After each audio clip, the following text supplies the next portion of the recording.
All right, Bungie did it. They dropped the Edge of Fate reveal stream trailer, a whole bunch of things planned for the next year of Destiny. Normally, in an expansion year, this would be a Vidoc. We didn't get a Vidoc. We may get one eventually, but as of right now, this is all we have, and it's a little bit of a slog. It's around 50-something minutes of just a Yapaholics Anonymous. I know I certainly enjoyed watching it live, but I'm going to enjoy it even more, cutting out all the unnecessary bits and summarizing everything else. Now, I'm not going to play the entire stream. Obviously, I'm cutting out a significant portion of it, so just go look. It'll be the first thing in the description, the link to the entire stream if you want to sit there and watch the yappers yap, pretty much. Without further ado, you've been watching the trailer on screen right now, and as we have known for quite a while, going to be going into the depths of the solar system to explore areas previously unknown, and it's a pretty cool trailer. I like the graphics, I like everything about it. If you want to watch the full thing, once again, link in description because it does go on for around 2 minutes, but skipping to the next thing. Up next is the reveal of the new planet, Kepler, the area that we are going to be exploring. It is a different trailer. I think they had like 4 rendered trailers throughout this entire reveal, which was kind of silly for one reveal, but this is going through Kepler. It's just a planet. It's always been there, allegedly. I don't remember it. Called the Bird of the Loom cornucopia effect, whatever, Mandela effect. But it does draw a lot of inspiration from weird extraterrestrial areas, also a couple new enemy types, and we're seeing elements from previous planets kind of all smashed into one, central theme. Ruins of old Chicago, a lot of Nessus going on, a lot of Nine going on, a lot of Pyramid going on, a lot of Fallen going on. There's just a lot going on, and there's some really badass things that we see in the trailer. New weapon type, for example, new enemy types. There's a new Fallen type, the New Land Beyond sniper rifle we also see in this trailer, which is available today. A new mechanic, a ball form, if you will, going to be able to go Sonic super speed mode while playing the game to do objectives and puzzles and charge up hard points, whatever, fighting a new faction, the House of Exiles, the Unknown Beckons, and also, yeah, by the way, this character, we'll get to it in a second, but I'm not a fan of him right now. Getting back to the people who were talking, we're getting the 2 new enemy types. One of them is a Fallen enemy, and one of them is a Vex enemy. The Fallen enemy is a flying type unit, unidentified combat unit. It's called a Fallen Corsair. Basically, they fall. They have a bunch of weapons. If you shoot their jump jets, they kind of do some silly things when they die. I like them. I like the idea. I like getting a new enemy type, even if it's a little bit reused. And also, we have the new Vex enemy type. It is a Swarmer type enemy called an Imp Swarm. I don't think it does anything unique compared to Harpies. They kind of have the same gimmick. In the half suicide bomber, half kind of just shoot you a little bit. It's just a smaller, we enjoy enemies that share a hive mind that you can kill, one at a time. Up next was a sneak preview of the new mechanic we're going to be seeing with that ball form, currently Matter Ball Charge. You basically just go into an arc ball. You can go around the battlefield. You don't have any direct control of what you shoot, but you do kind of just damage everything in the area. There's a slam attack. You get a super high jump. You can traverse into smaller spaces, and, you can blow up a lot of things at once. I think it is a relatively cool mechanic. It's going to unlock a lot of traversal sections throughout the new Kepler area. You're going to be able to use it for public events, like as you can see right here. I'm just assuming that that's a public event, but you're going to be using it and get 4 objectives, much like a couple of the other mechanics that we're going to be seeing on Kepler. They then go on to reveal the Tai Lopez character, and I hate him. I don't even want to use his name in a sentence, but they just made Tai Lopez and put him in Destiny. He's going to be our new vendor/guide. Same thing with Ikora. Ikora is also popping up on this journey, as you'd expect, with kind of the, weirdness of Kepler, but, nothing significant to that besides just another vendor. The next significant thing was the reveal of Red of the Nine. We've known about this for quite a while. This is live as of the time I'm uploading this video. You can play the Spire of the Watcher dungeon right now. It's going to be 1 new dungeon per week on rotation until week 4, and then all of the dungeons are going to be together, available to play all at the same time. A lot of good rewards, a lot of good guns with good perks. Go over that eventually whenever I have time to, but I like a couple possibilities, especially with the new Wilder flight that's coming up. It should be a monster for damage rotations, and also Greasy Luck, Lamau. New Hall foils is cool. You can get the weapons Adept plus Hall foil. That's going to be like that's going to be the big chase.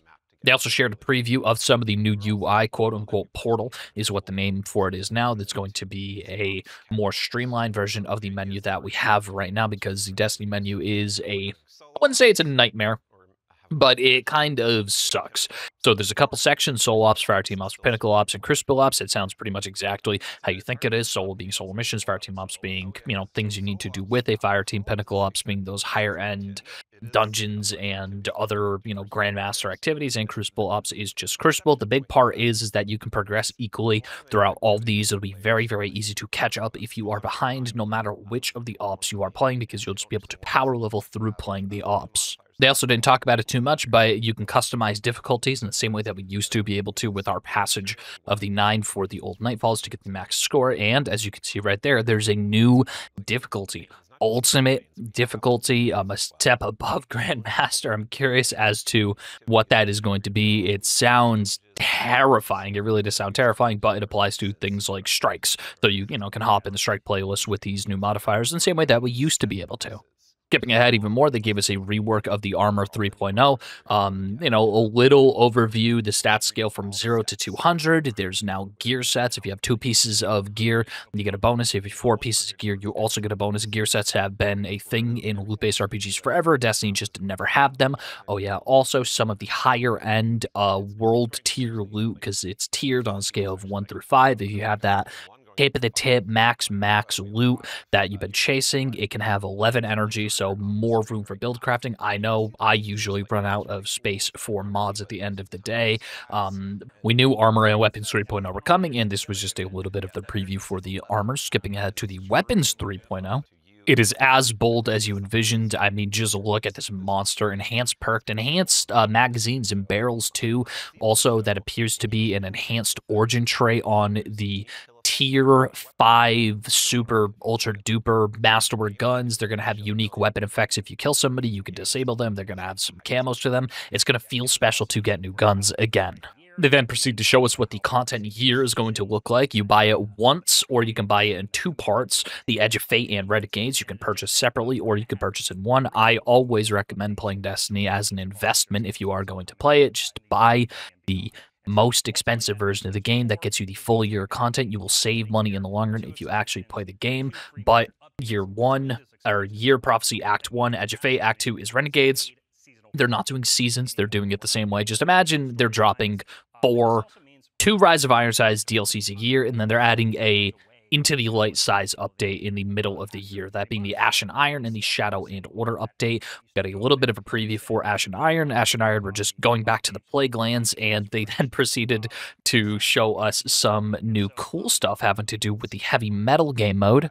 When I say new and cool, I mean we've known about it forever. Heavy Metal, it's coming out this Friday. There's going to be a event that's happening. There's going to be some new challenges. There's going to be unique rewards, a seal attached to it, and also there's going to be a new class of sparrows, combat sparrows, and the first combat sparrow, similar to how the original Skimmer was exclusive to the Guardian games. The first combat sparrow is going to be exclusive to participation and completion of the Heavy Metal event, and that drops on Friday and runs until the end of the season. But Heavy Metal as a game mode is sticking around. It's just the event you have until the end of the season to complete once it drops on Friday. And the big thing that I've been waiting for this for a really long time to come back, ever since they took away the original Menagerie version of the firing range. But it looks like we have an actual real firing range with enemies that shoot back, fully customizable with score tracking, with timed challenges. There's going to be events built into the use of the armory. Use of the firing range that you can get to from the tower. It's going to be insane. Rally flags built into it. You don't have to worry about any of that, but it's just a little thing. You can run specific enemy types, different programs. It is going to make everybody's lives a whole hell of a lot easier for testing. And the fact that you can simulate all these enemy types, you can get accurate damage numbers. So pretty much everybody whose job it is to just sit around testing weapons and putting it into a spreadsheet all day, fill out a job application. You've officially, entered unemployment status. I feel bad for you. I'll help you with your transition if you do need a job.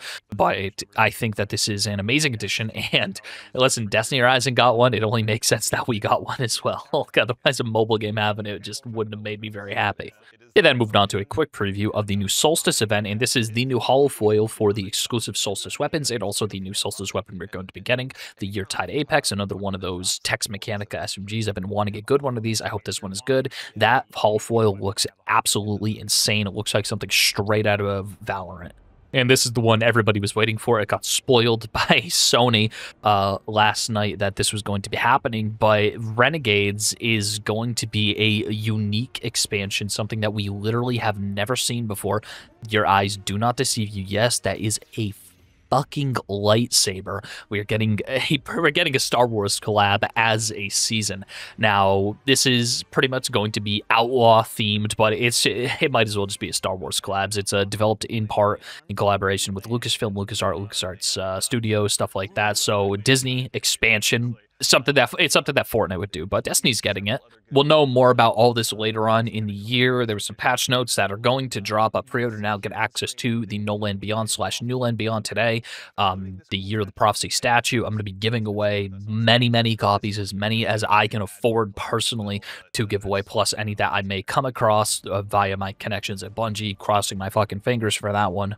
But apart from that, yeah, that was pretty much it. Just condensed the entire stream down into about 12 minutes. Like I said, if you want to get the full experience, please go into the comments or go into the description, wherever I ended up putting the video. Just go watch the live stream if you actually want to watch the live stream. If not, I hope this video served you well. I hope you have a great day. There'll be more information coming out soon, but like I said, I'm going to be giving away as many copies of Edge of Fate, the new year of content, that I possibly can before it releases, so people can have a chance to play with the new Land Beyond sniper rifle. And I hope each and every single one of you has a great day, and take care now.